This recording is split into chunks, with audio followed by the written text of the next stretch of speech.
बिस्मिल्लाहिर्रहमानिर्रहीम। मैं हूं डॉक्टर मोहम्मद सिद्दीक और मेरा चैनल है इकोनॉमिक्स एंड इकोनॉमिक्स।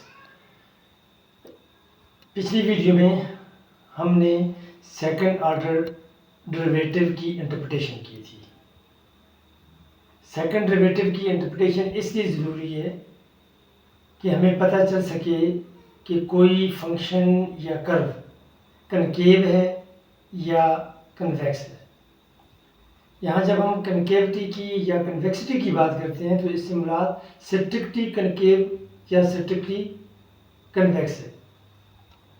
मैथमेटिक्स के लिटरेचर में इसको स्ट्रिक्टली कनकेव अप और स्ट्रिक्टली कनकेव डाउन का नाम दिया जाता है। सो हम अपनी कन्वीनियंस के लिए कन्वेक्स और कनकेव कहेंगे। देखिए, उन चीज़ों को एक दफ़ा फिर मैं रिकॉल कर देता हूँ। ये वीडियो चूँकि बड़ी इम्पोर्टेंट है इसलिए कि इकोनॉमिक्स में बहुत सारे फंक्शन ऐसे हैं जो कनकेव हैं और कुछ ऐसे हैं जो कन्वेक्स हैं और कुछ ऐसे हैं जो कन्वेक्स टू द ओरिजिन है, यानी पार्शली कन्वेक्स है और पार्शली कनकेव है। क्योंकि माइक्रोइकोनॉमिक्स के हमारे टॉपिक जा रहे जो है वो हम डिस्कस कर रहे थे और जब बात आई इंडिफरेंस कर्व की कन्वेक्सिटी की तो मैंने सोचा कि चलें पहले डेरिवेटिव्स और ऑप्टिमाइजेशन फिर कनकेविटी और कन्वेक्सिटी पर कुछ डिटेल्ड वीडियो बना दी जाए ताकि फिर हमें इंडिफरेंस कर्व की जो कर्वेचर है यानी कन्वेक्सिटी या कनकेविटी उसके बारे में ज़रा सही तौर पर मालूमात हो जाए।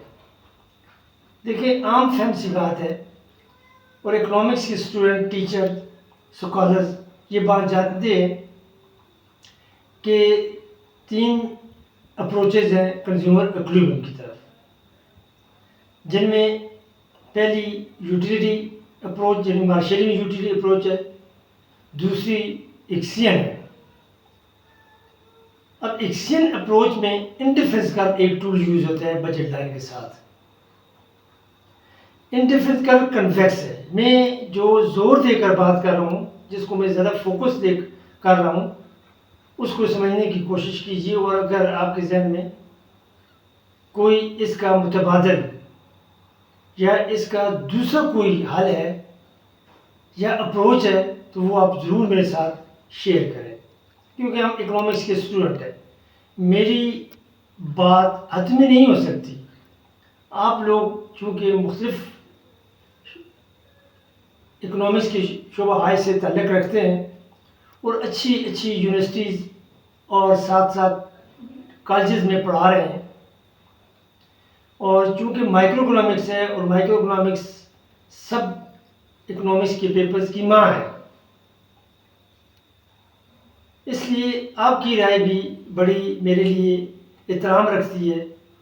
अगर मैं गलत हूँ कहीं पर तो आप पर लाजम है कि आप उसकी तस्दीक ज़रूर करें, उस चीज़ को मेरे साथ शेयर करें, क्योंकि नॉलेज है और नॉलेज से ही नॉलेज जो है हम अपने स्टूडेंट तक, लोगों तक हमारा फ़र्ज़ है उसको पहुँचाना। देखिए, मैं वहीं से शुरू करता हूँ कि एक बात देखिए, जो कल वाली पिछली वीडियो में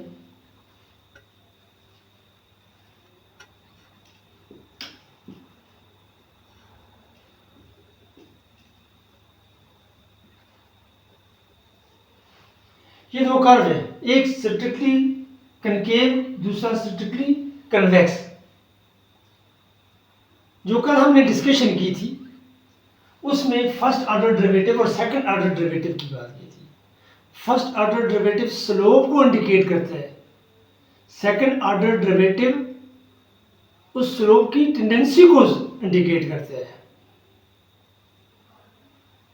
यानी यहाँ first order derivative positive, zero और नेगेटिव, लेकिन second order derivative through out negative है। और कोई भी पॉइंट है सेकंड ऑर्डर डेरिवेटिव इस पर इस कर्व के साथ नेगेटिव है, सो हम कहेंगे कि ये कनकेव है।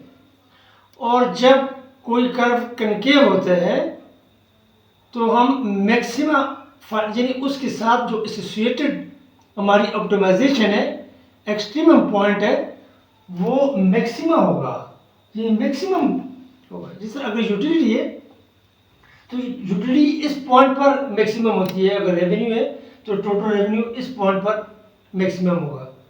और इसी तरह अगर प्रोडक्शन है तो टोटल आउटपुट इस पॉइंट पर मैक्सिमम होती है। जब हम मैक्सिमाइजेशन की बात करेंगे तो फिर मैं ये बात तकीद के साथ कहता हूँ कि जब हम मैक्सिमाइजेशन की बात करते हैं तो कर्व का कनकेव होना ज़रूरी है, और जब हम मिनिमाइजेशन की बात करते हैं तो कर्व का कन्वेक्स होना ज़रूरी है। सेकंड ऑर्डर डेरिवेटिव पॉजिटिव होगा किसी भी पॉइंट पर, और ये स्लोपिंग डाउनवर्ड स्लोपिंग सेगमेंट हो या मिनिमम पॉइंट हो या अपवर्ड राइजिंग सेगमेंट हो, हर एक पॉइंट पर सेकंड ऑर्डर डेरिवेटिव पॉजिटिव होगा, क्योंकि सेकंड ऑर्डर डेरिवेटिव कनकेविटी या कन्वेक्सिटी को डिफाइन करते हैं, कर्वेचर को डिफाइन करते हैं। ये बात है। अब जब हम मिनिमम की बात करते हैं तो हमारा जो स्टेशनरी पॉइंट है वो ये है, मिनिमम पॉइंट है, जहां पर फर्स्ट ऑर्डर डेरिवेटिव 0 है, second less than greater than 0 है, यानी पॉजिटिव। इस पॉइंट को देखिए। लेकिन जो मेरी बहस है, जो मेरा आर्गुमेंट है, वो ये कि हम जब कंज्यूमर इक्विलिब्रियम इंटरफेरेंस कर्व में एनालाइज करते हैं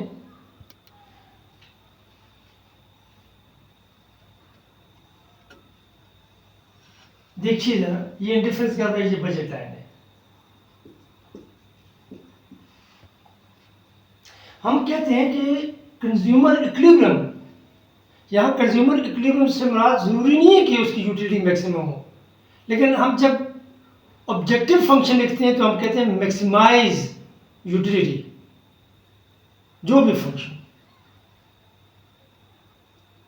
तो कंज्यूमर इक्विलिब्रियम इस पॉइंट पर जहां पर इंटरफेरेंस कर्व बजट लाइन को टेंजेंट बनाता है, ये बजट लाइन इंटरफेरेंस कर्व को टेंजेंट बनाती है, ये इक्विलिब्रियम को या यूटिलिटी मैक्सिमाइजेशन को इंडिकेट करते हैं, उसको रिफ्लेक्ट करते हैं। ये हम कहते हैं कि जब कंज्यूमर एक्स की और वाई की ये यूनिट खरीद लेता है तो फिर वो इक्विलिब्रियम में होता है, यानी उसकी यूटिलिटी मैक्सिमम होती है। तो क्या कन्वेक्स कर्व के साथ यूटिलिटी मैक्सिमम हो सकती है? इसको हम डिस्कस कर रहे हैं, इन्हीं चीज़ों को। ये सारा हमारा जो हमारी जो बहस है वो मैथ इसलिए। अब इन दोनों को मैं स्प्लिट कर देता हूँ। देखिए इधर, पहली बात ये कि ये पॉसिबिलिटी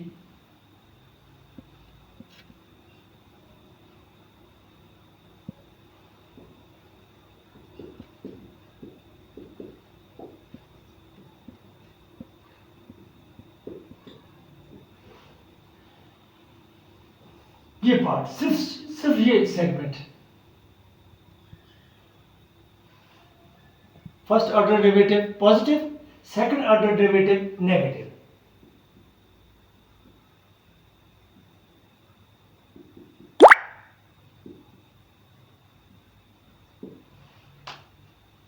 ये बात। अब यहां फर्स्ट ऑर्डर डेरिवेटिव यहां नेगेटिव, लेकिन सेकंड ऑर्डर डेरिवेटिव भी नेगेटिव है। ऐसे बहुत सारे कर्व्स सिर्फ इस हद तक इकोनॉमिक्स में, यहाँ ऐसे भी बहुत सारे कर्व हैं। अगर इसको मैं एक्सटेंड कर लूँ तो आपके सामने प्रोडक्शन पॉसिबिलिटी कर्व आ जाएगा, या पॉसिबिलिटी कर्व, सिंपली हम कहते हैं कि ये पॉसिबिलिटी कर्व हमारे पास आ जाए। पीबीसी ऐसे होते, क्योंकि यहाँ से देखिए ये कर, ये पॉइंट इधर नेगेटिव, लेकिन सेकंड ऑर्डर डेरिवेटिव पॉजिटिव।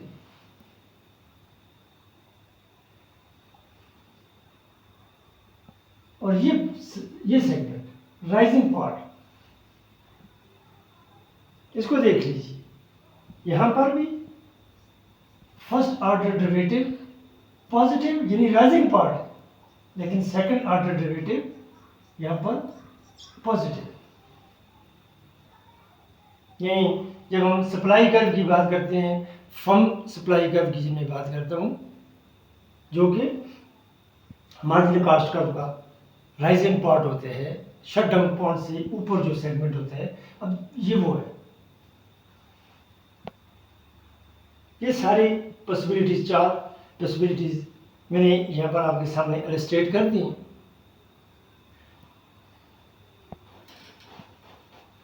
इसको देखिए, ये वाला, लेकिन यहाँ इसको मैं ख़त्म करके अब ये टोटल कास्ट कर्व बनते हैं। ये टोटल कास्ट कर्व बना, देखिए first order derivative less than 0 और second order derivative, first order derivative यहाँ पर इस पॉइंट पर, second order derivative less than 0। अब जब हम यहाँ पर आएंगे, first order derivative be greater than 0, लेकिन second order derivative less than greater than 0। यहाँ जहाँ से ये कनकेव है, ये कन्वेक्स है, यहाँ कनकेविटी कन्वेक्सिटी में चेंज होती है ये पॉइंट, और वो पॉइंट ऑफ इन्फ्लेक्शन कहलाता है।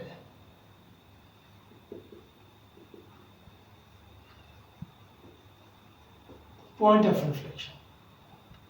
इसी तरीके से यहां से देखिए कि एक और कर्व,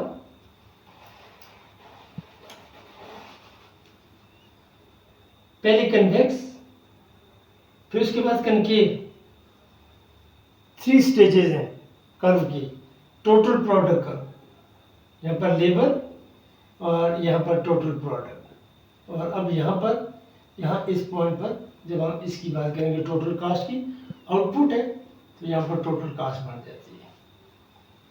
पहले कन्वेक्स यानी ये सेगमेंट, ये वाला हिस्सा,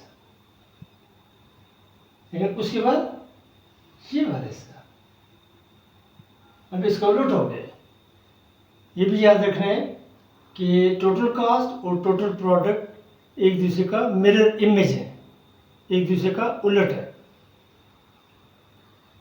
जैसे कि हम पहले कर चुके हैं, ये पॉइंट यहाँ से कन्वेक्सिटी कनकेविटी में चेंज हो जाती है, इसको पॉइंट ऑफ इन्फ्लेक्शन कहते हैं।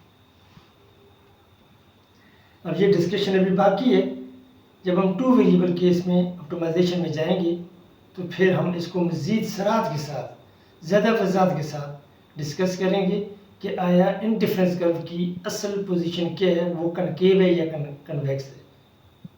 Thank you.